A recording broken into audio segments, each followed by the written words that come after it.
இயேசுவே உம்மை நான் போற்றுகிறேன். தேவனே உம்மை நான் ஆராதிப்பேன். இயேசுவே உம்மை நான் போற்றுகிறேன். உம் கரம் வல்லமை அறிந்தோர் உம்மை போற்றுவார் துதிப்பார். அல்லேலூயா. உம் கரம் வல்லமை அறிந்தோர் உம்மை போற்றுவார் துதிப்பார். அல்லேலூயா. காணக்கூடாதவர் கல்வாரி தோன்றினார். காணக்கூடாதவர் கல்வாரி தோன்றினார். ருசித்தோர் கூறுவார் இயேசுவே ஆண்டவர். தேவனே உம்மை நான் ஆராதிப்பேன். இயேசுவே உம்மை நான் போற்றுகிறேன். தேவனே உம்மை நான் ஆராதிப்பேன். இயேசுவே உம்மை நான் போற்றுகிறேன். தேவனே உம்மை ஸ்தோத்திரப்பா. உம்மைக்கே ஸ்தோத்திரம். நீங்க பேசும்படி ஜெபிக்கிறேன் இயேசுவின் நாமத்தில். நல்ல பிதாவே, ஆமென். கர்த்தருக்கு ஸ்தோத்திரம். அருமையானவர்களே, இந்த நாளிலே தேவனுடைய வார்த்தை உங்களுக்கு என்ன அப்படின்னா, பின்னானவைகளை மறந்து முன்னானவைகளை நாட வேண்டும். பின்னானவைகளை மறக்க வேண்டும்.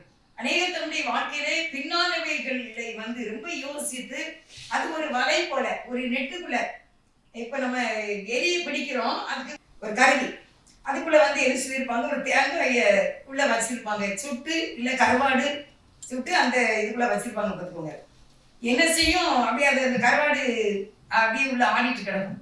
எலி அந்த கருவாடு வாசத்துக்கு என்ன செய்யணும், அந்த சின்ன ஒரு பலகை மாதிரி இருக்கும், அதுக்குள்ள வச்சிருப்பாங்க.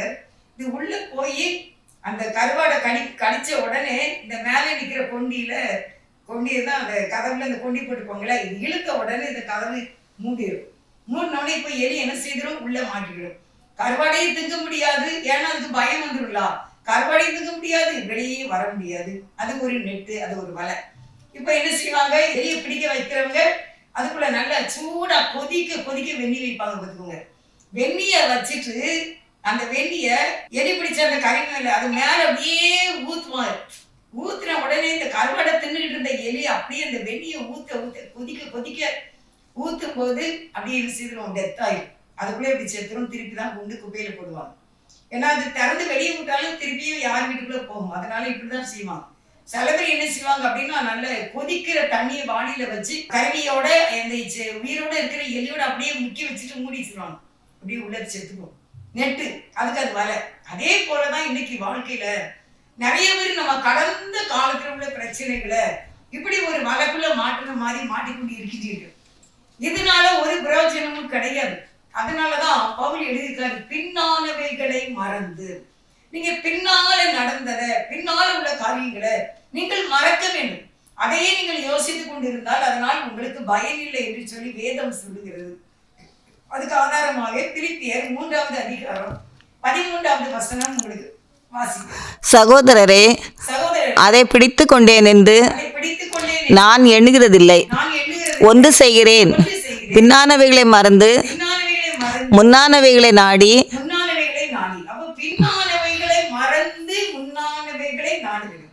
பின்னால நடக்கிறது என்ன? அருமையானவர்களே, நம்முடைய வாழ்க்கையில நிறைய காரியங்களை நம்ம சந்திக்கிறோம்.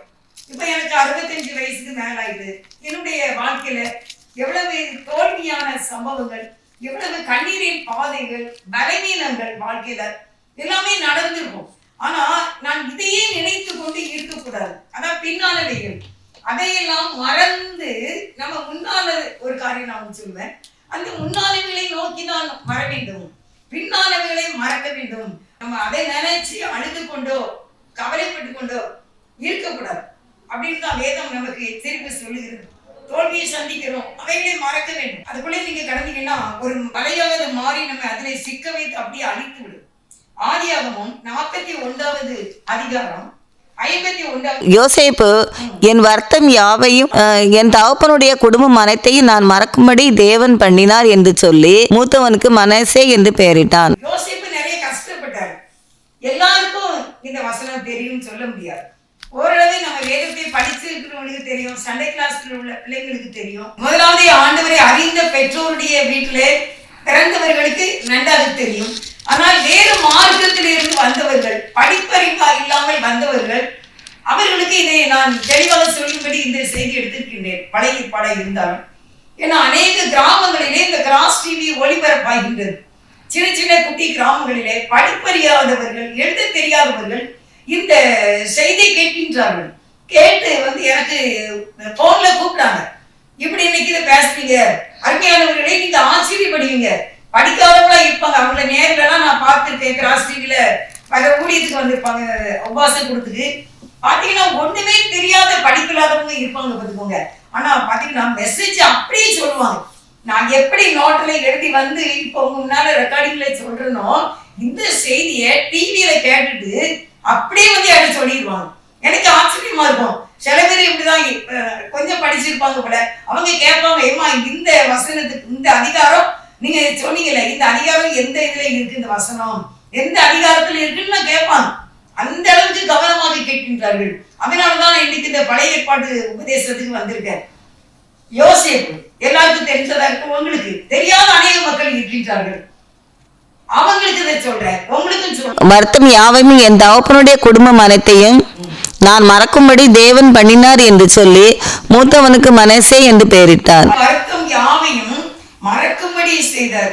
என்னெல்லாம் அவருடைய வாழ்க்கையில நடந்தது, அதை என்னதை அவர் மறக்க சொல்லுகின்றார், எதை மறக்க சொல்லுகின்றார் அப்படின்னா, அவங்க அண்ணன்மார்கிட்ட சொல்றார், என்னை 12 அறிக்கட்டுகள் என்னை வணங்கினது அப்படின்னு சொன்னார்.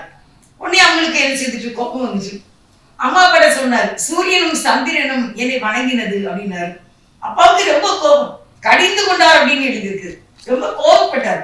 யாரை பார்த்து சொல்றார், உன்னைய நாங்க வணங்கணுமா அப்படின்னு சொன்னாங்க. அது ஒரு நினைவு. 12 சகோதரர்கள் அவங்க சொல்றாங்க, அவங்க பகைக்காரர்கள், ரொம்ப கோபப்பட்டாங்க. நீ என்ன பெரிய ஆள் கடைசியில பறந்துகிட்டு நாங்க உன்னை வணங்கணுமா அப்படி சொன்னி அப்படின்னு அவங்க ரொம்ப கேவலமாக நிந்தையாக பேசினார்கள். அதுக்கப்புறம் என்ன சொன்னாங்க, பகைத்தார்கள். திருப்பி என்ன செஞ்சாங்கன்னா குழியில போட்டாங்க. ஒரு குழியில போட்டா எப்படி இருக்கும், ஒரு சின்ன பிள்ளைய வீட்டுக்குள்ள விட்டுட்டு நம்ம கேட்ட சாத்திட்டோம்னு வைங்க, சும்மா நாளும் அது ரொம்ப ஆளும், நம்மளை உள்ள போட்டு இவங்க வெளியே நிற்காங்களே அப்படின்ட்டு. ஆனா இந்த சகோதரன், இந்த சிறுவன், இவனை இந்த குழிக்குள்ளே போட்டு விட்டார்கள். அதை தேவன் மறக்கும்படி செய்தார். அம்மா அப்பா கடிந்து கொண்டார்கள், கோபப்பட்டார்கள். அதை கர்த்தர் மறக்கும்படி செய்தார். அண்ணன்மார் என்ன செய்தாங்க, அழகான அந்த ட்ரெஸ், நல்ல ஒரு பலவர்ண அங்கே அழகான ஆடை அணிந்திருந்தான் யோசேப்பு. அந்த ஆடையை கலைச்சி விட்டார்கள். ஏதோ ஒரு பழைய ட்ரெஸ்ஸை போட்டு விட்டுருப்பாங்க. இஸ்மவேல் கையில் 20 வெள்ளி காசுக்கு விற்று விட்டார்கள். அப்ப அவன் திரும்பி பார்த்திருப்பான். 11 பேர், இன்னொன்னு சின்ன பையன் பெண்ணிமேன் அப்பாட்ட இருக்கிறான். இவங்க இங்க 10 பேர் இருக்காங்க. யோசேப்பை விலைக்கு கொடுக்கிறார்கள். அந்த இஸ்மவேலர் 20 வெள்ளி காசை கொடுக்கின்றார்கள். வாங்கி கொண்டு யோசேப்பை அவங்க என்ன சொன்னாங்க, ஏற்றி கொண்டு போனார்கள். அப்ப அந்த யோசேப்பு எப்படி இருந்திருக்கும், நம்ம எங்க போறோமோ தெரியாது, அடப்பிடிக்கல, தப்பிச்சு ஓடுமே, எங்கேயாவது ஓடல. சிறுமையை பத்தீங்களா, ஏதோ நடக்குது அப்படின்ட்டு. அப்போ திருப்பி பார்க்கும்போது தன்னுடைய ஒவ்வொரு அண்ணனையும் பார்த்திருப்பான். ரூபன் அண்ணா நீ விட்டுட்டீங்கள, சிவியன் அண்ணா நீ விட்டுட்டீங்கள, லேவி அண்ணா நீ விட்டுட்டீங்கள, யூதா அண்ணா நீ விட்டுட்டீங்களே, நீங்க நம்ம நல்லா அன்பா இருப்பீங்களே, நீ விட்டுட்டீங்களே, என்ன காத்தண்ணா, தானு, இசக்கார், நப்தலி, எல்லாரையும் ஆசேர், எல்லாரையும் அப்படியே பார்த்துட்டே போறோம். நம்ம பிள்ளைகள் வண்டியில ஏறி போகும்போது நமக்கு டாட்டா காட்டு, பேரம் பேத்தினாலும் சரி, பிள்ளைகளாலும் சரி, அவங்க மறைந்துட்டே நமக்கு கை கட்டிட்டே இருப்பாங்க. ஃப்ரெண்ட்ஸும் அப்படிதான், ஆட்டோவில் ஏறுவாங்க, அவங்க மறைந்துட்டே நமக்கு என்ன கை கட்டுவாங்க. அது இன்பமான ஒரு பாய். ஆனா இது அப்படி இல்லை, விற்று விட்டார்கள். இன்னும் நான் உங்களை என்னைக்கு பார்ப்பேன், அது கழுதையிலையோ குதிரையிலையோ ஒட்டகத்திலையோ ஏற்றி கொண்டு போனார்கள். அப்ப அவனுடைய மனசு எப்படி இருந்திருக்கும், அதை இன்றைக்கு மறக்கும்படி செய்து எனக்கு ஒரு கல்யாணம் பண்ணி வைத்து என்னை ஒரு அதிகாரியாக்கி எனக்கு ஒரு குழந்தையை கொடுத்தார். என்னுடைய தகப்பன் வீட்டிலே நடந்த சம்பவங்களை யாவையும் நான் மறந்தேன் என்று சொல்லி மனாசே என்று பெயரிட்டார் என்று சொல்லி நம்ம பார்க்கிறோம். அங்க ஒரு எஜமாட்டினுடைய அவர் போய் வேலைக்கு சேர்ந்தார். அவங்களை ரொம்ப டிஸ்டர்ப் பண்ணாங்க, டெய்லி டிஸ்டர்ப் பண்ணாங்க. ஆனா இவர் அந்த பாவத்துக்கு ஒத்து போகல. அதனால அந்த போத்திபார் அவரை ஜெயிலிலே போட்டு விட்டார்கள், அடிமையாக போட்டு விட்டார்கள். அதையும் அவர் மணந்து விட்டார். அப்பா அம்மா அண்ணன்மார் எல்லாவற்றையும் இழந்து அனாதையாய் இன்னைக்கு வேற தேசத்துல வாழ்ந்த என்னை அவ்வளவையும் மறக்க வச்ச என் தேவன் இப்பொழுது எனக்கு நல்ல மனைவியை கொடுத்திருக்கிறார். நான் ஒரு அரசாங்க உத்தியோகத்தில் இருக்கிறேன். எனக்கு ஒரு குழந்தையை தந்திருக்கிறார் என்று சொல்லி மனாசே என்று பெயரிட்டார் என்று பார்க்கின்றோம். அது சந்தோஷமா இருந்தார். அப்பா வீட்டில் உள்ள என்னுடைய வாழ்க்கையில் இருந்த சம்பவங்களை எல்லாம் நான் மறந்துவிட்டேன். அருமையானவர்களே, நம்ம வாழ்க்கையில கூட நம்முடைய வாழ்க்கைக்கு ஒரு பக்கம் இருக்கிறது. அநேக அத்தியாயங்கள் உண்டு. ஒரு நாவல் கதை இருந்தால் அதுக்கு அநேக 20 அத்தியாயங்கள் 30 அத்தியாயங்கள் இருக்கும். அநேக பக்கங்களை கொண்டதுதான் ஒரு புத்தகம். ஒரு வாழ்க்கை, என்னுடைய வாழ்க்கையாய் இருக்கட்டும், அநேக பக்கங்களை கொண்டது, அநேக அத்தியாயங்களை கொண்டது. அதுல மறந்து விடக்கூடிய காரியங்களும் உண்டு. அருமையானவர்களே, உண்டு. நீங்க இன்றைக்கு அப்படிப்பட்ட காரியத்திலே அநேகர் இருக்கின்றீர்கள் என்று எனக்கு ஆண்டவர் அதை வெளிப்படுத்தினார். இந்த செய்தி நான் எடுக்கும்போது நீங்க இது ஏனோ தானோன்னு கேட்காதீங்க. ஏன்னா அது உங்களை அடிமைத்தனமாக்கிவிடும், சோர்வுக்கு உள்ளாகும், இன்னும் இருதயத்துல கஷ்டத்தை உண்டாகும். அடுத்த ஸ்டெப் நம்மளால போக முடியாது. அதனால கடந்ததை அநேக நம்ம இழப்புகள் நான் எழுதியிருக்கேன். அநேக இழப்புகள், அதாவது நிறைய இழந்திருப்பீங்க. பணங்களை இழந்திருப்போம், நிலங்களை இழந்திருப்போம், சொத்தை இழந்திருப்போம், குடும்பத்துல உறவினர்களை இழந்திருப்போம்.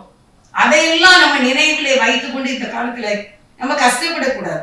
நாம நம்முடைய வாழ்க்கையில நிறைய காரியங்களை, வெறுமை, அவமானம், கடன், கஷ்டம், வியாதி, நிந்தை, மரணங்கள், தோல்விகள், இழப்புகள், பணம் இழந்தது காரியங்கள், கணவன் மனைவி பிள்ளைகளால், மற்றவர்களால், சகோதர சகோதரிகளால், நண்பர்களால் ஏமாற்றம், தோல்வி, பகை, போலீஸ், கோர்ட்டு கேஸ், இப்படியான அநேக கஷ்டங்களை நம்முடைய வாழ்க்கையில நாம் மறக்க வேண்டும் என்று கர்த்தர் இன்றைக்கு உங்களுக்கு சொல்கிறார்.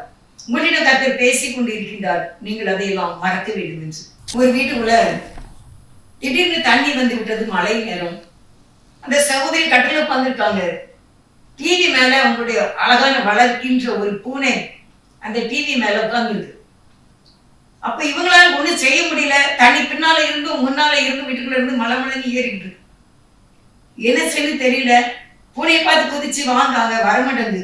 இவங்களும் இறங்க முடியாது. தண்ணி பின்னாலே முன்னாலே இருந்து வீட்டுக்குள்ள வந்து கொண்டே இருக்கின்றது. அது ஒரு பள்ளமான ஏரியா தான், எனக்கு தெரியும். அவங்க அந்த தண்ணி இப்ப என்ன செய்யுதுன்னா அப்படியே ஏறி அந்த டிவி ஸ்டாண்டுக்கு வந்து அந்த தண்ணி அப்படியே தண்ணியில கொஞ்சம் கொஞ்சமா அந்த பூனை டெத் ஆகுது. அந்த பூனை அந்த தண்ணியை குடித்து அப்படி இறந்து விட்டது. இவர்களால காப்பாற்ற முடியல, இறங்க முடியல. எங்களுக்கு தண்ணி நிறைய வந்துச்சு, காப்பாற்ற முடியவில்லை. தான் வளர்த்த பூனை பார்த்து கொண்டு இருக்கத்தக்கன அது இறந்து விட்டது. ஆனா அவங்களால அதுல இருந்து எழுந்திருக்கவே முடியல. நானும் எவ்வளவோ சொன்னேன், அதுக்கு ஆத்மா கிடையாது, அது நம்மளே நினைக்காது, அது ஒன்றுமே இல்லை. இதே மாதிரி எத்தனை பூனை நாள் வளர்க்கலாம் அப்படின்னு சொன்னேன்.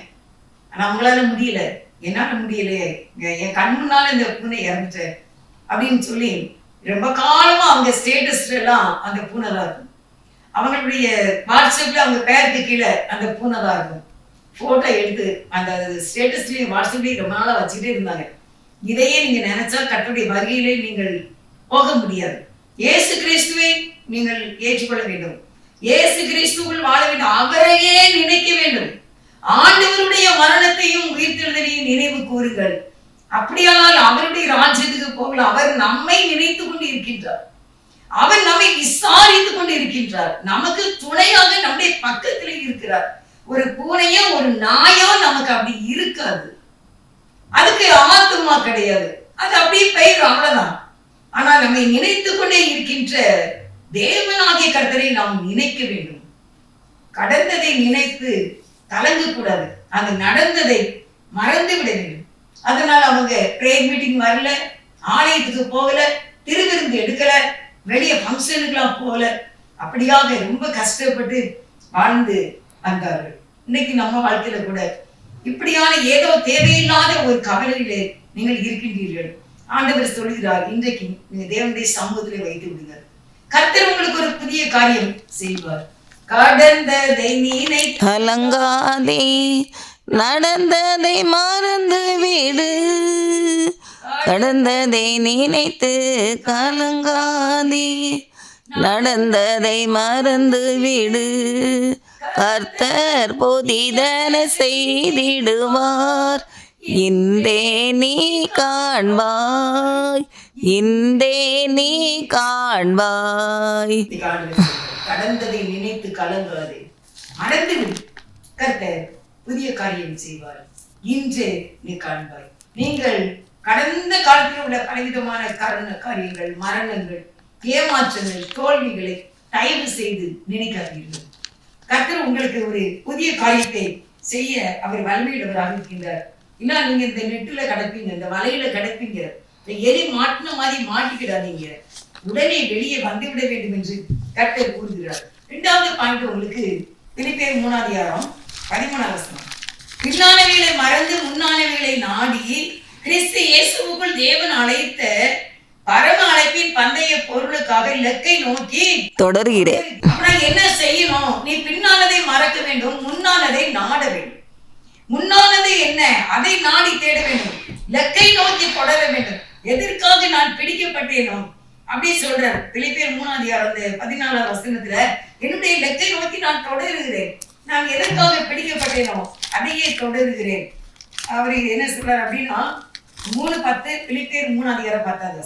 இப்படி நான் அவரையும் அவருடைய உயிர்த்தெழுதலின் வல்லமையும் அவருடைய பாடுகளின் ஐக்கியத்தையும் அறிகிறதற்கும் அவருடைய மரணத்திற்கு ஒப்பான மரணத்துக்கு உள்ளாகி எப்படியாயினும் நான் மரித்தோரிலிருந்து எழுந்திருப்பதற்கு எல்லாவற்றையும் நஷ்டமென்று விட்டேன், குப்பையுமாக எண்ணுகிறேன். இப்ப நான் பின்னானவைகளை மறந்து சொல்லிட்டு முன்னானவைகளை நோக்கி நான் ஓட வேண்டும் என்று சொல்லுகிறார். முன்னானது என்ன அப்படின்னு தான் இந்த 10 சொல்லுது. இயேசு கிறிஸ்துவினுடைய உயிர்த்தெழுதலின் வல்லமையையும் அவருடைய பாடுகளின் ஐக்கியத்தையும் அவருடைய மரணத்திற்கு ஒப்பான மரணத்துக்கு உள்ளாகி மரித்தோரின் உயிர்த்தெழுதலை கிறிஸ்து முதற் பலனானார். அடுத்தபடியாக நான் உயிர்த்தெழ வேண்டும். அவனவன் தன் வரிசையிலே உயிர்ப்பிக்கப்படுவான். எல்லாருக்கும் ஒரு வருஷம் இருக்கு உயிர்த்தெழுதலுக்கு. உங்களுக்கு ஒரு நம்பர் இருக்கு, எனக்கு ஒரு நம்பர் இருக்கு. வசனம் வாசிக்காங்க, அவங்களுக்கு ஒரு நம்பர் இருக்கு. எல்லாருக்கும் ஒரு நம்பர் இருக்கு. அவனவன் தன் வரிசையிலே உயிர்ப்பிக்கப்படுவான். இப்படி வாழ்க்கையின் கேட்டகிரிக்கு தக்கதாக, தியாகத்துக்கு தக்கதாக, நம்முடைய மரணத்துக்கு என்று நம்ம மரணம் அடைகிறோனோ அதுக்கு அந்த வரிசைப்படி அவனவன் தன் வரிசையிலே உயிர்ப்பிக்கப்படுவான்.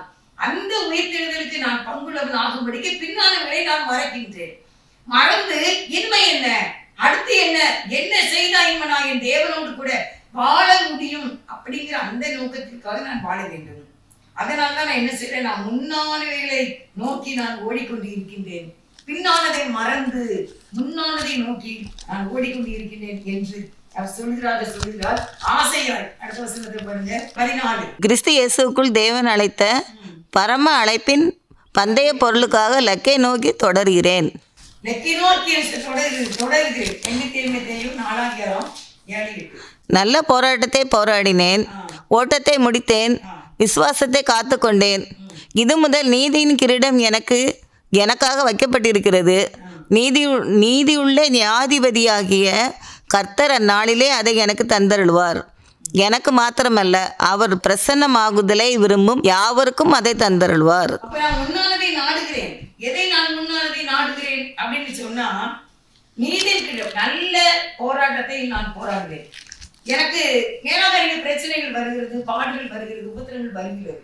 இதை நான் என்ன செய்கிறேன், நல்ல போராட்டமாக போராடுகிறேன். நான் சோம்பலாக அல்ல, நான் எதிர்த்து நிற்கின்றேன். எல்லாருக்கும் வாழ்க்கையில் உபத்திரம் உண்டு. உங்க பிரச்சனை எனக்கு லேசா தெரியும், என்னுடைய பிரச்சனை உங்களுக்கு லேசா தெரியும்.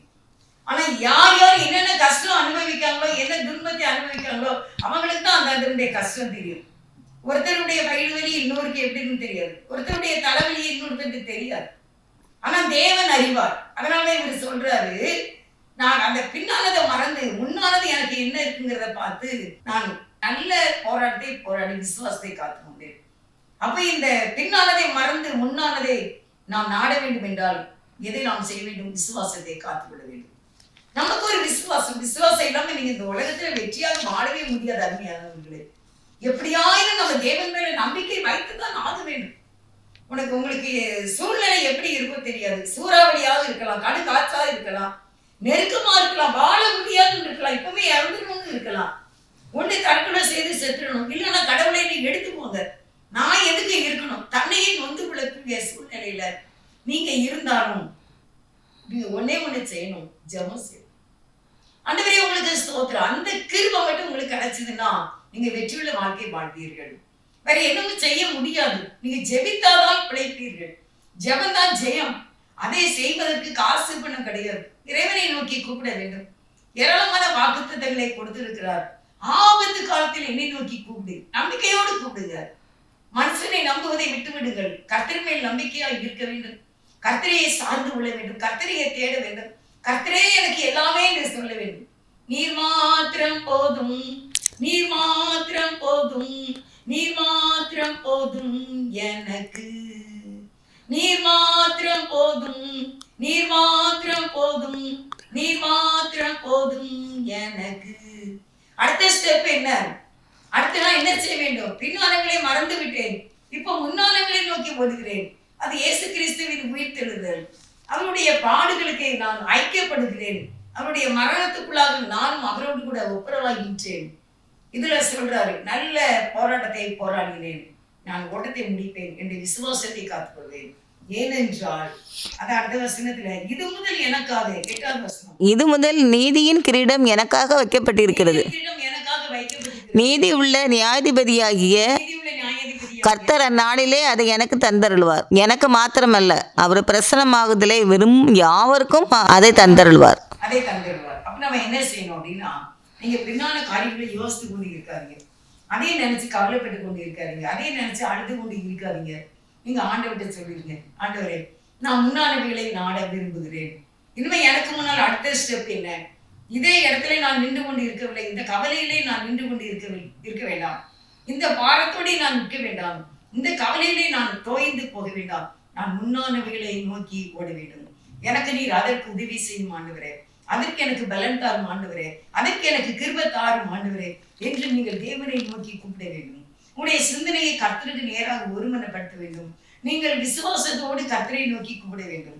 எதுக்கு சோர்ந்து போகணும்? நம்மை விசாரிக்க நமக்கு ஒருவர் இருக்கின்றார். இன்னும் நல்லா சொல்லணும்னா, உங்கள் பக்கத்திலே தான் தேவன் இருக்கின்றார். அவர் பார்த்து கொண்டே இருக்கிறார். நாம் ஆனால் விடாமல் அவரை நோக்கி கூப்பிட வேண்டும். நம்ம ஆண்டவரை டிஸ்டர்ப் பண்றோம்னு நினைக்காதீங்க. ஆண்டவருடைய விருப்பம் என்ன அப்படின்னா, எப்பொழுதும் ஜெபம் பண்ணுங்கள், இடைவிடாமல் ஜெபம் பண்ணுங்கள், எப்பொழுதும் ஜெபம் பண்ணுங்கள், ஜெபம் பண்ணி விடுத்துங்க. இப்ப நீங்க நேரம் கிடைக்கும் போதெல்லாம் வேதத்தை வாசிக்க வேண்டும். கொஞ்ச நேரம் அவருடைய பாதத்திலே இருந்து அப்படியே நீங்க அமர்ந்து இருக்க வேண்டும்.